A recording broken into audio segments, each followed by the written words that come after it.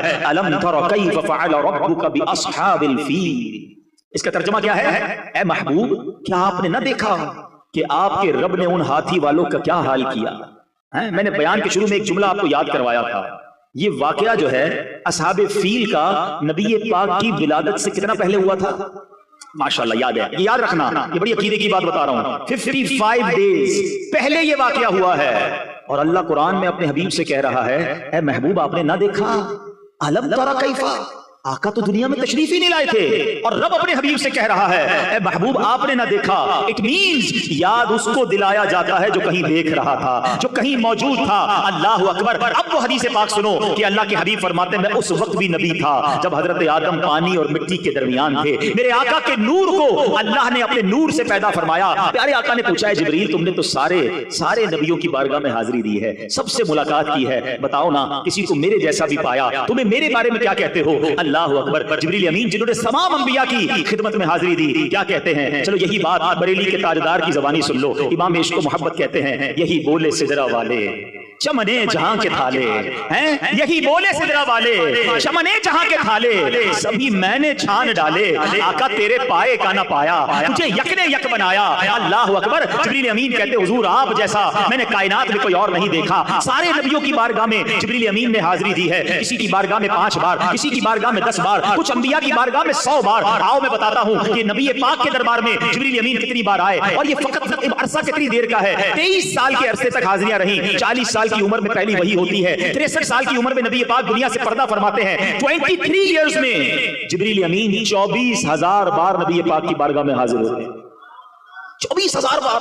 کیوں؟ سدرۃ المنتہا سے 7ویں آسمان سے بھی اوپر روز آنا ہے اور کئی بار آنا ہے. مولانا حسن رضا خان صاحب راز سے پردہ اٹھاتے ہیں کہ وجہ کیا ہے، اتنی بار کیوں آتے ہیں؟ فرماتے ہیں بے لکھائے یار ان کو چین آ جاتا اگر. کہتے نبی پاک کے دیدار کے بغیر انہیں چین ہی نہیں آتا تھا. ایک بار جلوہ جانا دیکھ لیا تھا، اب بار بار آقا کی یاد ستاتی تھی. بے لکھائے یار ان کو چین آ جاتا اگر بار بار آتے نہ یوں جبریل سدرہ چھوڑ کر. وہ اس لیے آتے تھے کہ آقا کا جلوہ دیکھنا ہے. تو بہرحال نبی پاک علیہ الصلوۃ والسلام کے غلاموں سنو، آقا کی ولادت سے پہلے پوری دنیا کو ایک پیغام دینا تھا. الم یجعل کیدہم فی تضلیل وارسل علیہم طیرا ابابیل. ارے ابابیل کے لشکر بھیجے اور انہوں نے کیا کیا؟ ترمیہم بحجارۃ من سجیل. ان پر پتھروں کی کنکروں کی بارش کی اور رزلٹ کیا آیا؟ فجعلہم کعصف مأکول. انہیں چبائے ہوئے بھس جیسا بنا کر رکھ دیا، پرخچے اڑ گئے. ان کنکروں نے وہ کام کیا جو بڑے بڑے میزائل نہ کر سکتے تھے. ہاتھی سوار اور ان ہاتھیوں کا نام و نشان باقی نہ رہا. گویا پوری دنیا کو یہ میسج دینے والا تھا آئی نئی حکومت سکہ نیا چلے گا. آئی نئی حکومت سکہ نیا چلے گا. عالم نے رنگ بدلا صبح شب ولادت. اور ایک واقعہ نہیں ہوا. نبی پاک جس سال دنیا میں تشریف لائے عرب میں بارشیں ہوئیں، خوب سبزہ ہوا، جانور فرما ہو گئے. روایتوں کے الفاظ ہیں اتنے موٹے ہو گئے ایسا لگتا تھا چربی سے پھٹ نہ جائیں. جتنے قافلے تجارت کو گئے سب نفع کر کے واپس آئے. اچھا پیارے آقا علیہ الصلوۃ والسلام کی آمد کے وقت ایک اور بڑا کمال کا واقعہ ہوا. کفر کے جتنے ایوان تھے نا سب کو میسج گیا، سب کو بتایا گیا کہ نبی پاک کی آمد ہونے والی ہے، سچے دین کے رکھوالے کی آمد ہونے والی ہے. کعبے میں بت تھے وہ اوندھے گر گئے. ایک آگ جلائی تھی فارس ایران میں.